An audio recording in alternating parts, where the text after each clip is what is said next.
নমস্কার বন্ধুরা, অঞ্জলি live tips YouTube চ্যানেলে আপনাদের প্রত্যেককে জানাই আন্তরিক প্রীতি, শুভেচ্ছা ও অভিনন্দন। আশা করি পরমেশ্বরের কৃপায় আপনারা সবাই ভালোই আছেন। বন্ধুরা, আমাদের অঞ্জলি লাইভ টিপস চ্যানেলে আমরা বাস্তুশাস্ত্র, জ্যোতিষশাস্ত্র, তন্ত্রশাস্ত্র, হিন্দু শাস্ত্র, বিভিন্ন ধর্মশাস্ত্র, বিভিন্ন ধর্মীয় আচার অনুষ্ঠান, বিভিন্ন গ্রহগত সমস্যা, জ্যোতিষগত আলোচনা ইত্যাদি অনেক কিছুই করে থাকি। তার সাথে থাকে বিভিন্ন আধ্যাত্মিক টিপস ও টোটকা, যেগুলি পরিপালনের মাধ্যমে আপনাদের জীবনে নেমে আসে ভোরের উষা এবং মিষ্টি একটা জীবন। যে জীবনটা আনন্দের হয়ে ওঠে, যে জীবনটা সুন্দর হয়ে ওঠে, সেটাই তো জীবন। তাই সেই জীবনটা উপভোগ করতে চাইলে আপনারা অঞ্জলি লাইভ টিপস ইউটিউব চ্যানেলটিকে এখনই সাবস্ক্রাইব করুন আর আমাদের এই সুন্দর সুন্দর টিপস ও টোটকাগুলি শুনতে থাকুন, যা আপনাকে সুন্দর ও সবল করে তুলবে। আমাদের এই পৃথিবীতে অনেক ধরনের প্রাণী বসবাস করে। আমাদের বাড়ির আশেপাশেও অনেক ধরনের প্রাণী বসবাস করে। কিছু প্রাণীকে আমরা গৃহপালিত হিসাবে পুষেও রাখি। আবার অনেক প্রাণী আছে যারা গৃহপালিত না হলেও আমাদের সমাজে এদিকে ওদিকে ছড়িয়ে ছিটিয়ে থাকে। কখনো পথে যাওয়ার সময় বা কখনো কোনো জায়গায় ভ্রমণ করার সময় আমাদের সাথে সেই সব প্রাণীদের হয়তো দেখা সাক্ষাৎ হয়। হিন্দু শাস্ত্র অনুযায়ী অনেকগুলি নিয়ম আছে। আপনার বাড়িতে যদি কোনো প্রাণী পোষেন বা আপনি যদি কোনো প্রাণীকে লালন পালন করেন, তাহলে আপনার জীবনের অনেক গ্রহবিপাক ও দুর্বিপাক কেটে যাবে। সেই সব প্রাণীদের আহার করালে, সেই সব প্রাণীদের খাওয়ালে তাদের ভিতর থেকে যে আশীর্বাদের ঊর্জা নির্গত হয়, যা আপনার জীবনকে নিয়ন্ত্রণ করে, সুন্দরে সমাপন করে। আজকে বন্ধুরা আপনাদেরকে বলবো, আপনার বাড়িতে বা আপনার আশেপাশে যদি এই ধরনের পশুরা থাকে বা প্রাণীরা থাকে বা পাখিরা থাকে, তাদেরকে যদি আপনারা প্রতিদিন কিছু না কিছু খাওয়ান, তাহলে আপনারা কি ধরনের পূর্ণতা অর্জন করবেন, অর্থাৎ আপনাদের কি পুণ্য ফল হবে এই প্রাণীদের খাওয়ালে। আজ সেই সব প্রাণীর কথা আপনাদের কাছে উপস্থাপনা করব, যেগুলি আপনারা যদি মানতে পারেন তাহলে আপনাদের জীবনে অনেক সফলতা নেমে আসবে, অনেক দুর্ঘটনা থেকে মুক্তি পাবেন, অনেক মানসিক শান্তি পাবেন, কারোর বা পিতৃদোষ খণ্ডন হবে, কারোর বা ঐশ্বর্য প্রাপ্তি হবে, কেউ হয়তো শত্রুর হাত থেকে মুক্তি পাবেন, কারোর হয়তো অর্থ প্রাপ্তি হবে, কারোর রাহুর দোষ, গ্রহদোষ ইত্যাদি হয়তো নিয়ন্ত্রণ হবে। হ্যাঁ বন্ধুরা, আমাদের জীবনে অনেক জটিল সমস্যা নিয়ে আমাদেরকে জীবন অতিবাহিত করতে হচ্ছে। আর সেই জটিল সমস্যাগুলি এক এক সময় আমাদেরকে এমনভাবে কুরে কুরে খাচ্ছে, আমরা হয়তো মানসিক শান্তি পাচ্ছি না, আমাদের ধন সম্পদ হয়তো কোনোভাবে খরচ হয়ে যাচ্ছে বা আমাদের ধন সম্পদ উপার্জন হচ্ছে না, আমাদের ঐশ্বর্য প্রাপ্তি হচ্ছে না। অনেক সময় দেখা যায় যে আপনার জীবনে অনেক শত্রু জন্মিয়েছে, যারা আপনাকে বিভিন্নভাবে ডিস্টার্ব করছে। অনেক সময় দেখা যায় যে আপনার নিকটে কোনো একটা শুভ ভালো কাজ রয়েছে, আপনি গ্রহের দুর্বিপাকে সেই কাজটি হয়তো সঠিকভাবে করতেই পারলেন না, তখন আপনার জীবনে হতাশা নেমে আসলো। আপনার যে অর্থপ্রাপ্তি রয়েছে, আপনি হয়তো সেই অর্থ প্রাপ্ত করতে পারছেন না। আপনার রাহুর দোষ, গ্রহদোষ, শনির দোষ, বিভিন্ন দোষে আপনি হয়তো জর্জরিত হয়ে আছেন। তাহলে আজকের এই সহজ টোটকাটি বন্ধুরা আপনারা শুনে রাখুন, যে কোন প্রাণীকে কি কি খাওয়ালে আপনার জীবনে পুণ্য অর্জন হবে ও আপনি নানা রকম দুর্বিপাক ও সংকট থেকে মুক্তি লাভ করবেন। প্রথমেই বলি কচ্ছপের কথা। কচ্ছপ এমন একটি প্রাণী যাকে অনেকে হিন্দু শাস্ত্রে পুজো অর্চনাও করে। অনেক জায়গায় কচ্ছপকে দেবতা জ্ঞানে পূজাও করা হয়। কচ্ছপ অ্যাকচুয়ালি বাস্তুমতেও খুব শুভ ফল প্রদান করে। অনেকে দেখবেন হাতে কচ্ছপ মার্কা আংটি পরে বা ঘরে কচ্ছপের মূর্তি রাখে। কচ্ছপ একটি বাস্তুশাস্ত্রে শুভ ফল প্রদায়ক প্রাণী, যার স্ট্যাচু রাখলেও বাড়িতে শুভ ফল দেখা দেয়। আপনি যদি প্রতিদিন কচ্ছপকে কিছু খাওয়াতে পারেন, এটা যদি সম্ভব হয়, আপনি যদি প্রতিদিন কচ্ছপকে কিছু খাওয়াতে পারেন বন্ধু, তাহলে কিন্তু আপনাকে আর পিছনের দিকে তাকাতে হবে না। আপনার যে অর্থ কষ্ট তা সহজেই মুক্তি হবে এবং আপনি ধন সম্পদের মালিক হয়ে উঠবেন। এটা যদি আপনি কোনোভাবে কষ্ট করে করতে পারেন, তাহলে মা লক্ষ্মী আপনার ঘরে বাসা বাঁধবেন এবং আপনি হয়ে উঠবেন প্রচুর ধন সম্পদের মালিক। তাই কচ্ছপকে প্রতিদিন কিছু না কিছু খাওয়ান। এরপরে আসি বাঁদর। যাদের মঙ্গলের দোষ আছে, অর্থাৎ যাদের মঙ্গল দুর্বল, তারা অনেক সময় অনেক দুর্ঘটনার কবলে পড়েন এবং সেই দুর্ঘটনার থেকে কারোর অঙ্গহানি, কারোর অঙ্গচ্ছেদ বা কারোর জীবনের অনেকটাই শেষ হয়ে যায় এবং তখন সে অনেক কষ্টে থাকে। হঠাৎ করে ঘটে যাওয়া এই দুর্ঘটনা মঙ্গলের দোষেই হয়ে থাকে। মঙ্গল যাদের নিচস্থ, তারা কোনো না কোনোভাবে দুর্ঘটনার শিকার হয়ে থাকে।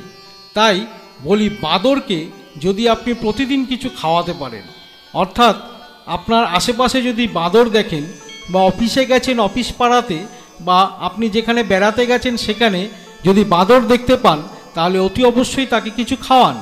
তাহলে সে যে তৃপ্তি পাবে, সেই তৃপ্তি অবস্থায় সে আপনাকে মানসিক ও দৈহিক আশীর্বাদ যোগান দেবেন। এতে আপনার শরীর স্বাস্থ্য ভালো থাকবে, আপনি অনেক রোগের থেকে মুক্তি পাবেন এবং আপনার যে আশু দুর্ঘটনা আছে, যে অ্যাক্সিডেন্ট আছে, সেখান থেকে আপনি সহজেই মুক্ত পাবেন। তাই বন্ধুরা, বাঁদরকে প্রতিদিন কিছু খাওয়ান। বাঁদরকে খাওয়ালে আপনি দুর্ঘটনার থেকে খুব সহজেই মুক্তি পাবেন। এরপরে আসি গরু। গরুকে আমরা গৃহপালিত পশু বলি। গরুকে আমরা আমাদের বাড়িতে অনেকে পুষে রাখি। আজকাল শহরাঞ্চলে গরু পোষা হয়তো সম্ভব নয়, কিন্তু গ্রামাঞ্চলে অনেক বাড়িতে এখনও গরু পোষার প্রচলন রয়েছে এবং গোমাতা হিসাবে গরুকে পুজো করা হয়।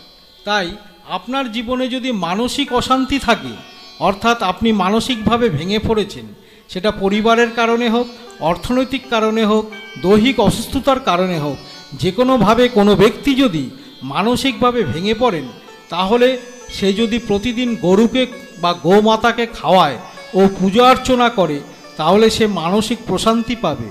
গোমাতার ভিতরে ভগবান শ্রীকৃষ্ণ বিরাজ করেন, স্বয়ং নারায়ণ বিরাজ করেন। তাই গোমাতার পুজো করলে মা লক্ষ্মীর পুজো করা হয়, লক্ষ্মী নারায়ণের পুজো করা হয়। তাই তাদের আশীর্বাদে আপনার জীবনে মানসিক শান্তি নেমে আসবে। অনেক ক্ষেত্রে দেখা যায় কারোর পুত্র বা কন্যা মানসিকভাবে হয়তো বিকৃত বা মানসিক রোগগ্রস্ত, তাদেরকেও বলবো আপনারা প্রতিদিন ওই সন্তানের হাত দিয়ে গোমাতাকে কিছু না কিছু খাওয়ান বা গোয়ালাকে কিছু দান করুন গোমাতাকে খাওয়ানোর উদ্দেশ্যে। তাহলে আপনার শিশু বা আপনার বাচ্চাটি আস্তে আস্তে সুস্থ হয়ে উঠবে। আপনার পুত্র ও কন্যা যদি মানসিক রোগগ্রস্ত হয়, তাহলে সে মানসিক রোগগ্রস্ত থেকে মুক্তি পেয়ে মানসিক শান্তি লাভ করবে। এবার বলি কাক। আমাদের পরিবেশের আশেপাশে, বিশেষ করে শহরাঞ্চলে কাক এদিক ওদিক ছড়িয়ে ছিটিয়ে থাকে। কাক আমাদের বন্ধুও বটে। সমাজের অনেক আবর্জনা ময়লা কাক পরিত্যাগ করে, সেই ময়লা আবর্জনা সে খেয়ে ফেলে বা সে সংগ্রহ করে অন্য জায়গায় ফেলে আসে। তাই কাককে বলা হয় পরিবেশ বন্ধু। এবং বাস্তুশাস্ত্রে এবং হিন্দু শাস্ত্রে কাকের অনেক ভূমিকা, অনেক শুভ ও অশুভ ফলাফল আছে। আমরা এটা মানি যে রাস্তা দিয়ে যাওয়ার সময় যদি মাথায় কাক পায়খানা করে, তাহলে সেটা একটা অমঙ্গল সূচিত হয় এবং আমরা কোনো অসুস্থতার ইঙ্গিত পাই বা কোনোভাবে কোনো দুর্ঘটনার ইঙ্গিত পাই। কিন্তু বিপরীতভাবে এই কাকের পরিচর্যা যদি আপনি করতে পারেন, তাহলে আপনি পিতৃদোষ ও মাতৃদোষ থেকে মুক্তি পাবেন। পিতৃদোষ মাতৃদোষ হচ্ছে পিতামাতা গত হওয়ার পরে তারা কোনো দোষ নিয়ে মৃত্যু গ্রহণ করলে, সেই দোষ যদি আপনি খণ্ডন না করেন, তাহলে সেই পিতৃদোষ ও মাতৃদোষ থেকে যায়, যা পরিবারকে ধ্বংস করে দেয় এবং পরিবারের উপর একটা নেতিবাচক প্রভাব ফেলে। পরিবারের আয় উন্নতি বন্ধ হয়ে যায়, পরিবারের শিশুরা অবাধ্য হয়ে যায়, তাদের শৈশব বিভিন্ন দুর্ঘটনায় জড়িয়ে পড়ে এবং স্বামী স্ত্রীর মধ্যে কলহ, অশান্তি, বিবাদ ও বাস্তুদোষ তৈরি হয়। তাই পিতৃদোষ ও মাতৃদোষ থেকে সহজে মুক্তি পেতে গেলে আপনি প্রতিদিন কাককে কিছু না কিছু খাওয়ান। আপনার বাড়ির ছাদে বা পরিবেশের আশেপাশে যেখানে কাক আসে তাদেরকে আপনি খাওয়ান, তাহলে আপনি সহজেই পিতৃদোষ থেকে মুক্তি পাবেন। এরপরে আসি হাতি। হাতিকে আমরা এক ধরনের উন্নত মানের পশু বলে গণ্য করি। হাতির অনেক ভূমিকা আছে, বিভিন্ন জায়গায় আমরা হাতির ভূমিকা দেখতে পাই। আমাদের ভারতবর্ষে বিভিন্ন জঙ্গলে হাতি থাকে, চিড়িয়াখানাতেও হাতি থাকে।